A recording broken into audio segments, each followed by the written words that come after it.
It's been billed as a trial for the record. First day for those accused in the January 2015 attacks, which started with a bloodbath at satirical newspaper Charlie Hebdo, while a separate attacker targeted a policewoman and a kosher supermarket. It ended 4 days later with shootouts that killed the Kouachi brothers and Amedy Coulibaly, and world leaders converging on Paris for a massive Je suis Charlie, I am Charlie march. So who are the 14 now on trial? Minor players or major accomplices? Could the same overlapping networks that jumped between Qaeda and Isis still strike today? Ahead of the trial, Charlie Hebdo defiant, repeating what made it a target, publishing caricatures of the Prophet Muhammad in France, where secularism is fiercely guarded and the right to poke fun at religion is sacrosanct. How heated an issue, though, is it today, with all that's happened since, whether with the November 2015 Paris attacks, the war in Syria and Iraq? How big is the battle today between, on the one hand, the right to free speech and the respect of others' beliefs in the face of radicalization? Today, in the France 24 debate, we're asking what's left of the spirit of Charlie. With us, investigative reporter and documentary filmmaker Paul Moreira. Thanks for joining us. Good evening. We want to welcome as well from London sociologist Fabien Truong, the author of Radicalized Loyalties, Becoming Muslim in the West. Welcome back to the show. Hi, everyone. And from Paris, sociologist Farad Khosrow, the author of The New Jihad in the West. Always a pleasure. Thanks for being with us. You're welcome. The France 24 debate, where you can join the conversation on Facebook and Twitter. The hashtag is F24debate. 14 defendants, 3 who are not in the box. They're being tried in absentia. They never returned from Syria's civil war, where they went to join the ranks of the jihadists. Most of the defendants, claim they didn't know they were helping terror attacks. Not true, counters one victim's family attorney, who says, quote, they're not second fiddles. Yuka Royer has more. Finally, a trial. Among the audience, the director of Charlie Hebdo. Also present, Lassana Batili, an employee of Hypercacher, the kosher supermarket that was assaulted after the magazine headquarters. He's one of about 200 plaintiffs in the trial. On attend la justice. La justice soit faite. 10 of the accused arrived at the Paris courthouse in a heavily armed police motorcade. Another defendant, now freed, was also present. 3 others, believed to be still at large or dead, are being tried in absentia, including the wife of one of the gunmen. C'est une colère, c'est une indignation parce que, pour ne prendre que le cas de Hayat Boumediene, elle aurait pu être dans le box. Elle vit librement alors que des personnes, les familles des victimes sont aujourd'hui privées, amputées d'une partie de leur vie. 17 people died at the hands of 3 jihadists before they were killed by police. Charlie Hebdo, which lost 12 lives, this week reprinted the controversial caricatures of Prophet Muhammad that the gunmen cited as their motivation. L'esprit de Charlie Hebdo, c'est ça. C'est refuser de renoncer à nos libertés, de renoncer au rire, de renoncer à la liberté de critique, de renoncer y compris au blasphème, parce que si nous y renonçons, alors nous préparerions un avenir bien obscur pour nos enfants. The first few weeks of the trial will be spent on hearing testimonies from plaintiffs and witnesses. It will be some time before defendants speak in court. Paul Moreira, where were you on the morning of January the 7th, 2015? Well, actually, I was very close to the murders because my agency, Première Ligne, it was in the same building, not only the same building, but the same flat, the same... Same floor. Same floor, exactly. It was like 2 meters away. Our door was here, their door was there. So this morning I came, they are just left. And when I came, I saw the guy, the cleaning man, was killed in his booth. The blood was dry on his legs, and it was incredible because it was like a typical war picture, of this guy just in the ground and not even bleeding anymore because he was dead. And then going up the stairs, I crossed two of my journalists that were carrying one wounded from Charlie Hebdo's editorial room. There was Fabrice Nicolino. And then I went inside, and there we had kept all the survivors, all those who were unarmed, not wounded, in a room, and they were. I remember stepping into the room and seeing their faces. It was like they had crossed another dimension. They were really beyond terror. Their eyes were very, very telling, and. My whole team was very, very shocked by everything they saw and they heard, because they heard the bang very clearly. The bang, they were not shot, they were shot like very deliberately. They knew who they were killing, so they were like, I think 10 hits, and they knew exactly who they came to. Yeah, they chose the morning of the editorial meeting. That was not a coincidence. No.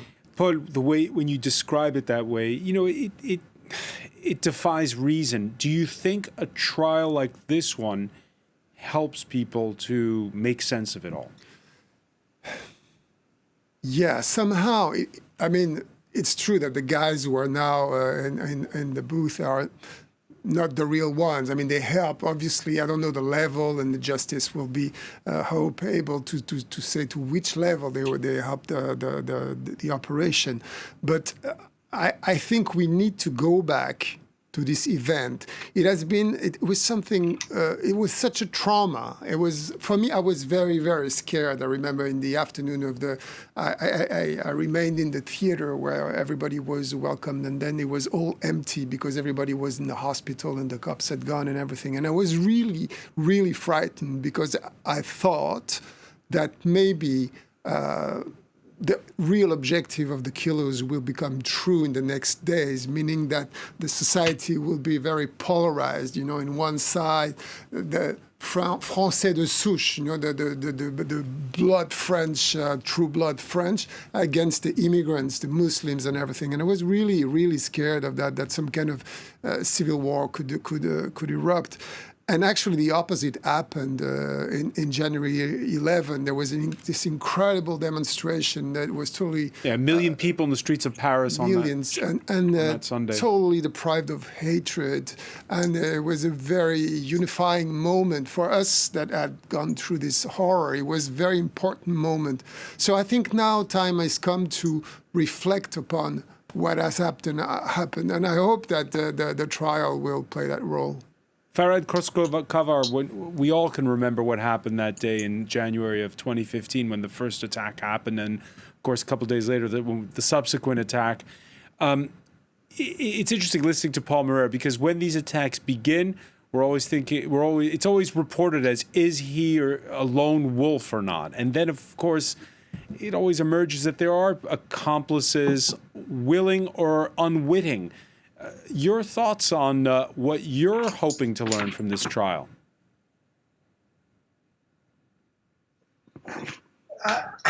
My guess is that this trial will show how, people could help the others, because there were some people, the major criminals, the major terrorists were killed. So, sorry, I think if there's an echo, I don't know why, but... A bit of an echo. I can put my... I tell you what, let's do this, Farhad. If you put your headphones on, and yes, there we go. How's that? Yeah, you hear me? Loud and clear.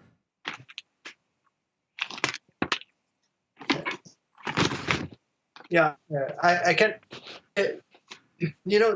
this trial will play a major role for the families of the victims and for all those who, one way or another, were hurt, psychologically traumatized by it. But otherwise, it will show how these people were assisted by some of these guys, and whether or not the level of their assistance was high or low. But there are three major accused who are not there, the brothers Bel Hussein, and then, of course, Hayat Boumediene. These are the three most important, people. Bel Hussein brothers seem to be dead, but Hayat Boumediene is alive, as some people told us. Yeah, Le Monde newspaper reporting that Hayat Boumediene, who was the wife of Amedy Coulibaly, the man who attacked the kosher supermarket and killed a police officer previously, a municipal police officer, that according to Le Monde, she may be trying to reach Idlib province in Syria, where sources say she wants to meet up with other radicals. Let me bring in at this point Fabien Truong, because in your book, you interviewed extensively people who knew Amedy Coulibaly well. In that mix, are these people who believe in that radical cause, or is it friends? Who are some of the? It's a various profiles we see. It's a we see. Yeah, I mean, what is pretty obvious is that the older group and the network that you can see around Amedy Coulibaly is a reactivation of a crime network, juvenile delinquencies network. So, and it would be a bit too easy to put it down on religion or per se, because what we can see now actually is an hybridization between, network of the neighborhood, network of criminal network, and true belief, if that makes sense. And as it's been said by Farhad and Paul Moria a minute ago, we know that most of the people are in the box today are accomplices that are more linked to juvenile network rather than religious networking. We seem to be having sound issues with London as well. The Skype gods are not with us, it seems, this Wednesday. So if people can maybe put your earpiece in as well, Fabien, that would be great. Yeah, I don't have an headphone, so I can't really hear myself. Okay. Well, let me just put a question to you.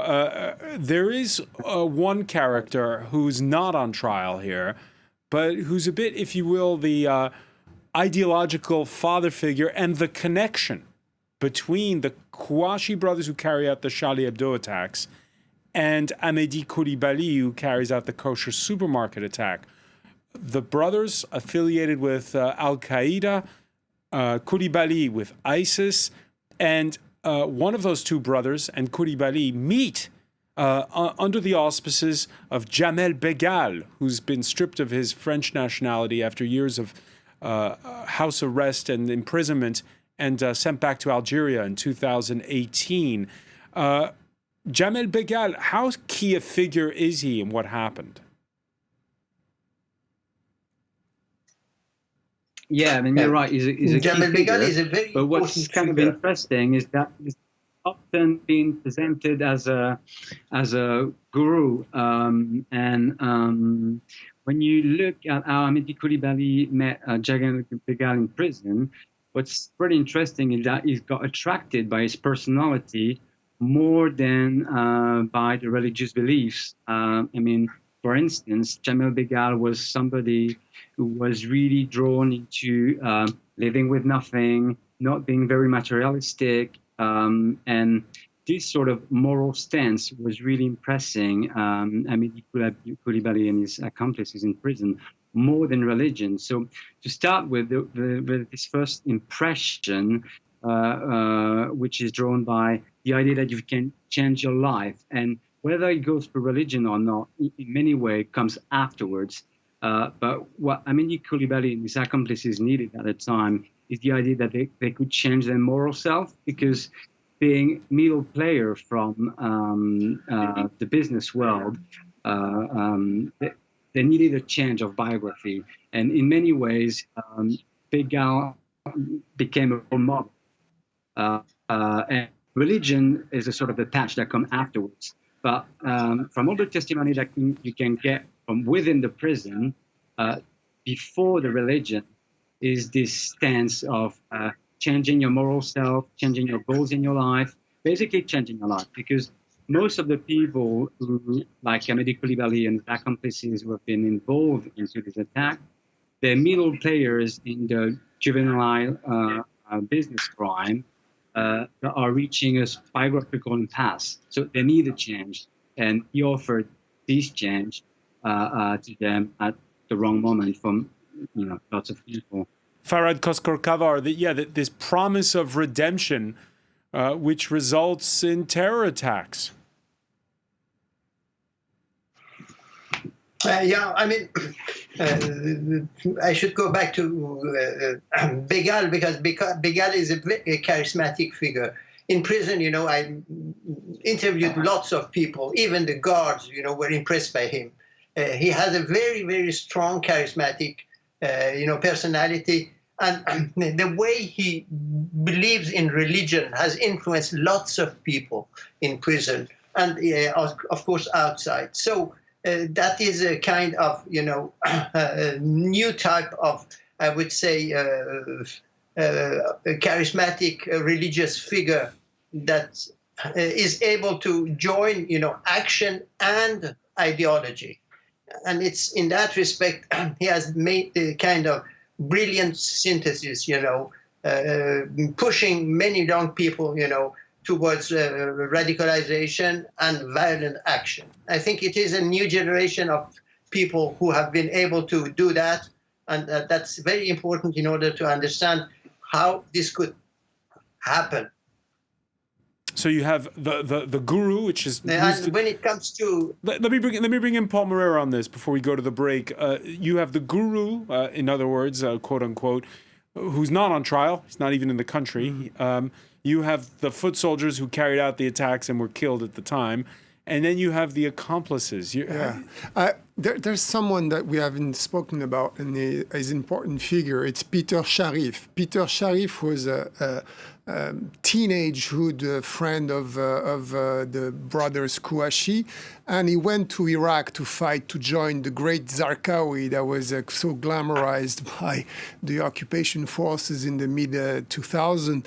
And he got caught. He went to jail in Camp Bucca, that was like the laboratory of the Islamic State, and that's where he was formed. And then he went to Yemen, and we know for sure that the two Kouachi brothers went to Yemen, and he was member of Al-Qaeda in Yemen, Peter Sharif, and it seems like it's there that they were trained, and they came back, and they actually claimed the killing of the Charlie Hebdo's editorial room through Al-Qaeda in Yemen. Peter Sharif, who... Peter Sharif is a kid from the 19th arrondissement of working class neighborhood of Paris. In a word, tell our viewers what happened to him. Peter Sharif, right now, we don't know if he's alive or not. He should be along with the Al-Qaeda network or what's left of it in Yemen. And he has played a definitive, very important role in Charlie Hebdo. We're going to pick up on this when we come back. Sorry, but Peter Sharif has been arrested and been sent to France. And it's not, we know exactly where he is. He's in France, he's jailed. And you're right. All right, we'll pick up on this. Farhad, we have to take a quick break. Farhad, we have to take a quick break. We'll set the record straight when we come back.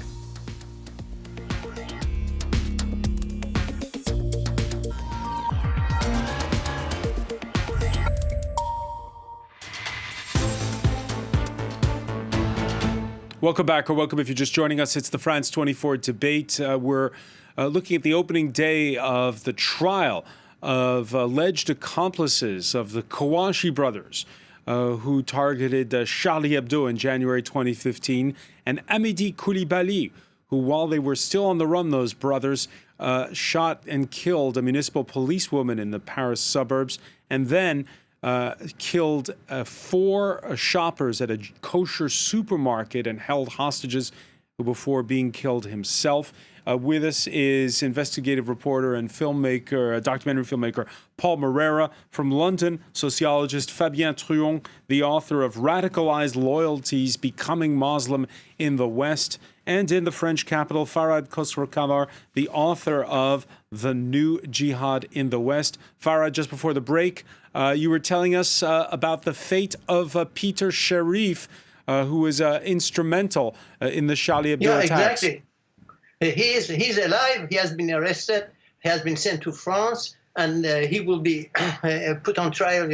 My guess is next year, because next year there will be a trial on the November 13, 2015 killings, attacks in France, and the entire inquiry was closed, when he was arrested. So his case will join the others, in a complementary inquiry. So Peter Sharif, your interviewer is right, is very important, but we exactly know where he is, and he will be a major figure in the trial in the next year, on November 2015, killings in France, in Paris.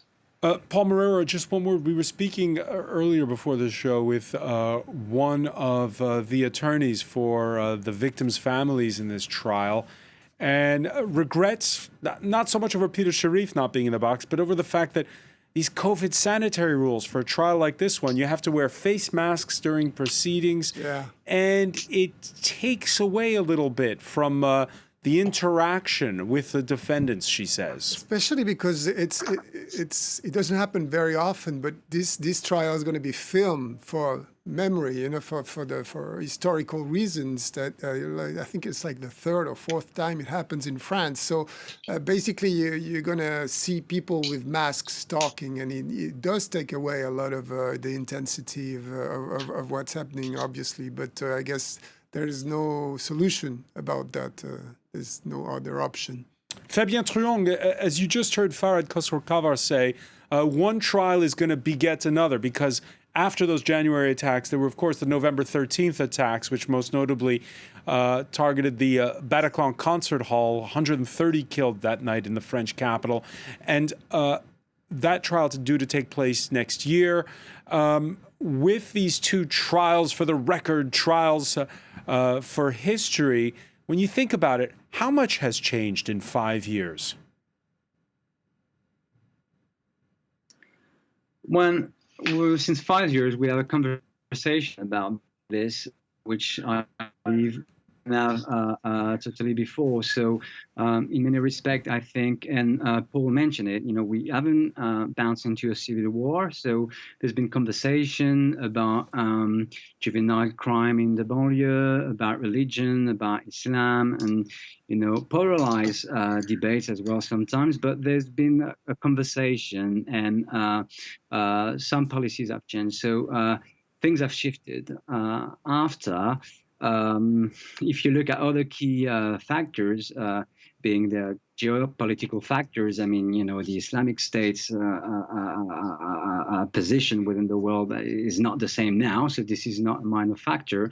But if you look at the internal factors about, what's happening in the banlieue, in the suburbs, in terms of, the production of middle players, criminals like Amedy Coulibaly or the Kouachi brothers who cannot escape from their criminal fate at age 30 or reaching their 30s, which is a major point into what's going to happen. In this respect, a lot of things haven't changed on this point. So it depends what you're looking at. Right now, over in the United States, Fabien, there's a U.S. presidential election where the polarization between identity politics, it seems to be exacerbated in the interests of winning an election.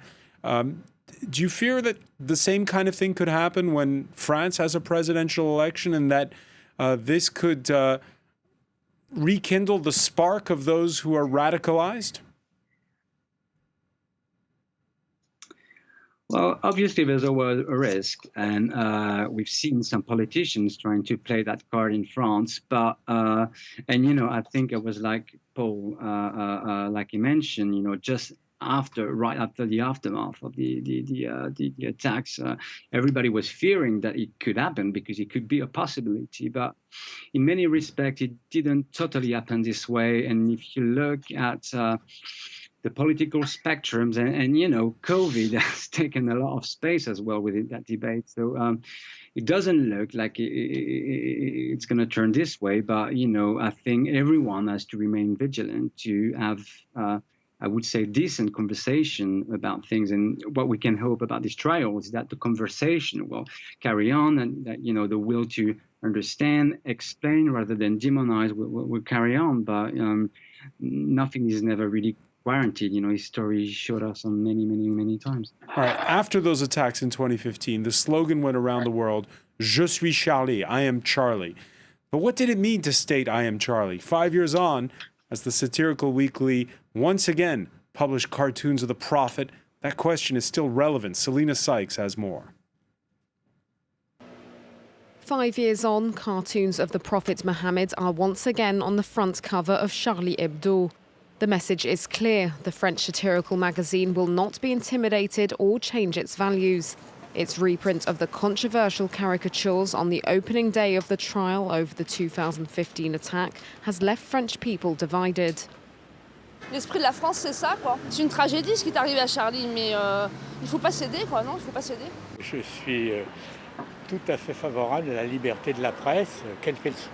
C'est une atteinte à la dignité des musulmans. Charlie Hebdo, il a caricaturisé les musulmans comme... il les a mis dans une case. In a national survey published on Tuesday, 59% of those asked said they agree with the publication of cartoons of the Prophet Muhammad in the name of freedom of expression. A 21-point increase compared to when the same question was asked in 2006, when Charlie Hebdo first published the caricatures. In the 2020 survey, 31% were against. But the results varied among those aged under 25. 47% surveyed said the weekly was wrong to publish the cartoons, while 21% said they do not outrightly condemn the 2015 attacks. For Charlie Hebdo's lawyer, defending the values associated with the satirical magazine is more important than ever. Au fond, l'esprit de Charlie Hebdo, c'est ça. C'est refuser de renoncer à nos libertés, de renoncer au rire, de renoncer à la liberté de critique, de renoncer y compris au blasphème. After the deadly attacks in January 2015, millions rallied behind the slogan "Je suis Charlie" online and in the streets. Many chanted the words as more than 1 million people, including world leaders, took part in a solidarity march in Paris. On Wednesday, both hashtags "I am still Charlie" and "I am not Charlie" were trending on Twitter in France. 5 years on, same debate, and different people giving you different explanations, Paul Moreira, of what it means when you say, "I am Charlie, je suis Charlie." What does it mean to you? When this brilliant sentence was uttered in the wake of the day after the attacks, it meant obviously that we would stand with the guys who did Charlie, and that we stand with their values and everything. And then I think 5 years after, came some controversial covers or drawings of Charlie, not against Muslims, but then a lot of young people, because it's mostly young people who have been detaching from Charlie, may have thought that they don't have to adhere 100% to Charlie Hebdo. The way the sentence is structured, "Je suis Charlie," meaning that you cannot criticize Charlie anymore, is something that helps people detach from this idea. Farhad Khosrow-Kavar, what conclusion do you draw when you see that young people are in disagreement with their elders over this? My guess is that they are living in another world, The elders are partially, at least, from the 1968, generation, or just, a decade later. but the young people have other preoccupations, and they believe that this sort of unlimited freedom should be somehow or other put in a kind of frame and pay respect to the identity of the others. My guess is that the younger generation is more concerned with the respect towards the identity of the others than the generation of 1968 and the following generation. That's the new mentality of the French people, who would be more respectful towards that sort of thing. And I think that this sort of total freedom, in terms of blasphemy or in terms of just criticizing in an unlimited way religion and what is sacred, at least to the part of the population, doesn't make sense to many young people nowadays in France. Is it a statement in favor of freedom of speech, Fabien Truong, or a childish provocation on the part of Charlie Hebdo when they republish once again caricatures of the Prophet? Well, I mean, the thing is that studies have shown that behind the sentence, "Je suis Charlie," everyone has different reason to say "Je suis Charlie" or "Je ne suis pas Charlie," because it really depends about your own trajectory, your values, your beliefs. So there's been a lot of misunderstanding because behind this sentence, a lot of people understand a different thing. So if you say behind "Je suis Charlie," if it's a call for free speech, I mean, obviously nobody in this country should be against free speech, and this is a core value of our society, because behind free speech as well, there's the possibility of dialogue, the possibility of talking like we're doing tonight, and this is very precious and always possibly endangered. But it is true that for some part of the population, as it has been said, behind the sentence, there was this sort of injunction to shut up. You have to be Charlie, and that's it. And actually, for some people, it's been perceived as a closure. We can't talk about religion. We can't. And you mentioned poking on religion, and if you poke without talking, this is not the "Je suis Charlie" spirit. But for many youngsters in the suburbs, there is this idea that we can't talk about religion, we can't talk about Islam. In some ways, it is taboo, and this is a problem in the French education.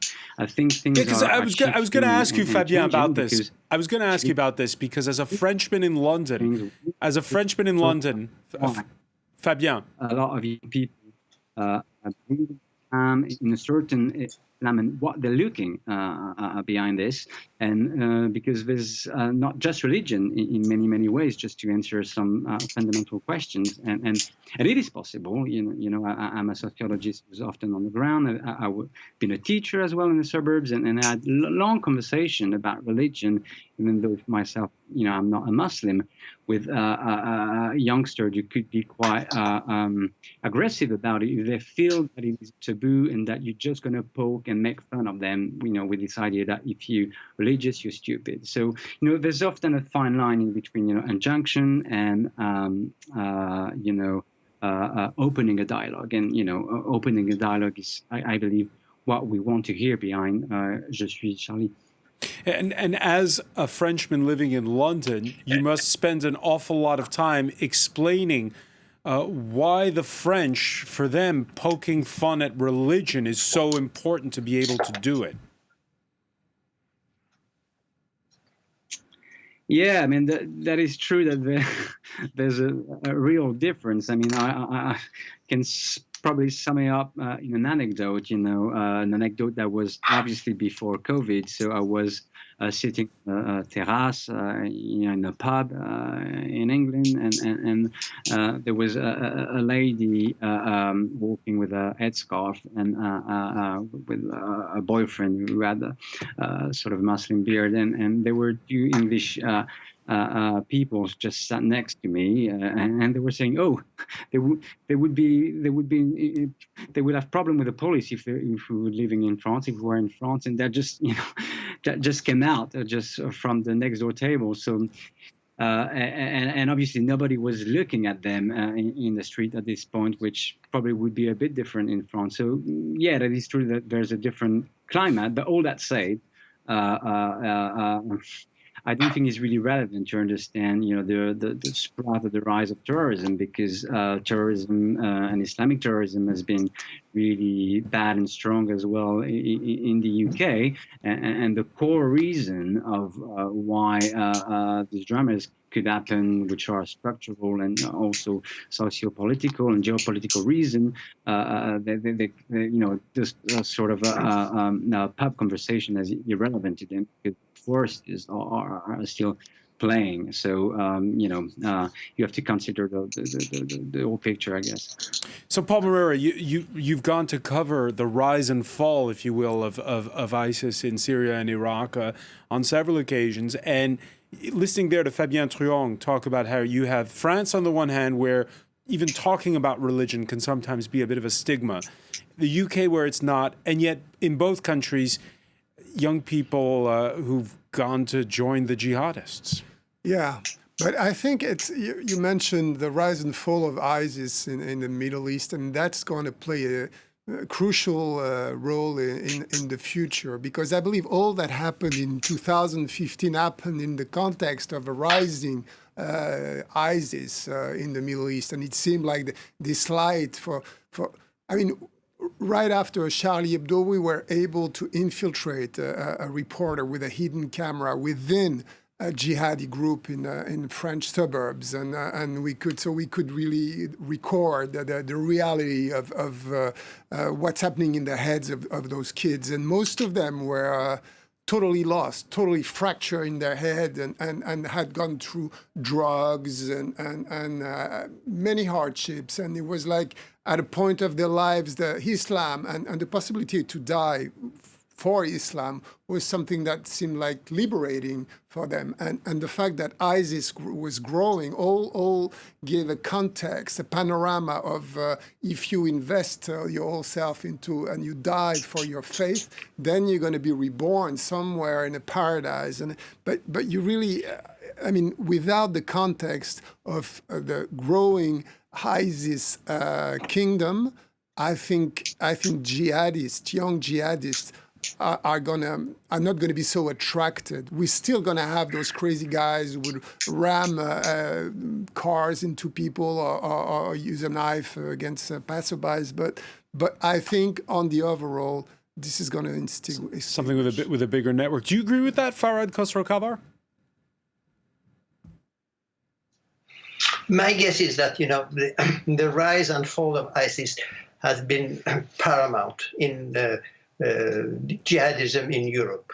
If you compare, for instance, the statistics of those people who joined jihadi groups, between, let's say, 2000 and 2013, and 2013 and 2016, you will see that at least the number of jihadis was multiplied by around 30 times, because around 175 people, became jihadis and became foreign fighters, during that period, 2000 and 2013. I just say from memory, but between 2013 and 2016, there were around 6,000 people. When I say 175, it's for France, and then the France is 1,900. So the number divided by the number of years, makes a huge difference. Makes a huge difference. That means that ISIS was not only a jihadism. It was a state. It was a caliphate, and it was a kind of new utopia, which was different from Al Qaeda. And now today, it was a kind of. I was going to ask you. Now it's finished. So it's the number of vocations are not as high as it used to be. So the callings are not so important anymore. And this is a society which has undergone, lots of major social movements. We had Nuit debout, we had Gilets jaunes, we had the strikes, during the Macron period, and then now we have COVID, virus. So my guess is that there are lots of reasons that show that the problems are. I mean, jihadism is not as important in this society, and I would say in Europe as it used to be. Not because the problems are solved. And I think Dutron is right in stating that in the banlieue, in the poor suburbs, and then in the poor districts in all over Europe, the problems are the same. But the utopia is not anymore there. This utopia, of a new life in the caliphate, it doesn't exist anymore. Fabien Truong, let me ask you one quick final question, because we're almost out of time.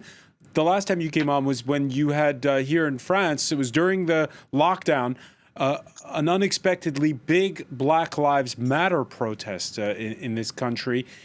The young people that you interviewed for your book, there it's nonviolent protest. Is that something that's going to attract them more going forward?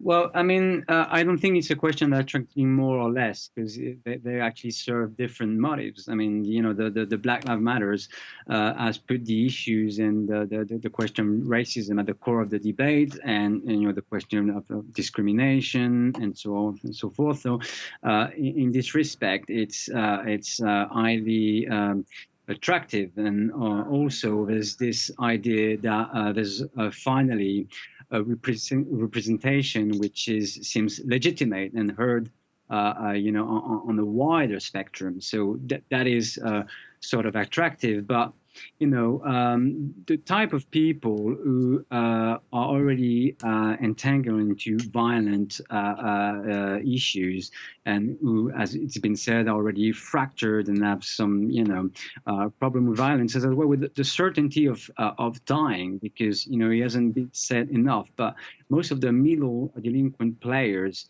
who have been caught by the ISIS as a tangible utopia, they have this idea that they will be killed, they're going to get killed. And because, this is before the idea of joining a religious fight, is because of the nature of the illegal activities. In many ways, they are right to think so. So, those kind of guys mostly who are caught into this right, problematic, they have the same problems still. Yeah, so finding an alternative to violence is the key, you're saying. Fabien Truong, I want to thank you so much for joining us from London. I want to thank Farhad Khosrow-Kavar for being with us from Paris. Paul Moreira, thank you. There's more to come on our website, france24.com.